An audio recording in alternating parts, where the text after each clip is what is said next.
Công ty cổ phần Gopco Việt Nam xin giới thiệu với anh em nguyên kính máy cắt hai đầu, chuyển hai góc và 90 độ và 45 độ. Máy của nhà máy Dental Maxina. Máy có lắp trục lên xuống.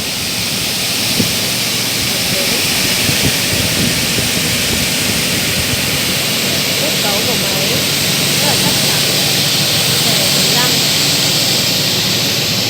vít tông hai đầu, bảng điều khiển của tiếng Việt và hơi đầu máy hai má, có hai đường giá đỡ. Máy có dây là P40, bệ liền.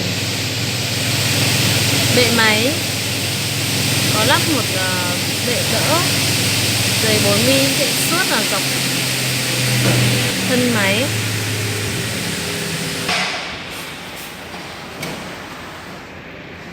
Chuyển góc bằng bê tông và bằng bánh răng. Bệ đỡ rất là vững chắc. Xe bê tông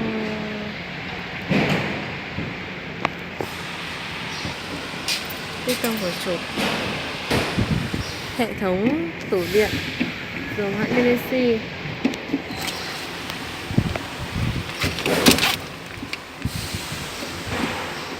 Đi theo máy luôn có một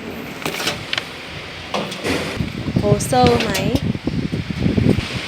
Đây chính là các lô của hãng Trân Phây, một hãng hàng đầu của Trung Quốc trong ngành máy làm nhôm kính.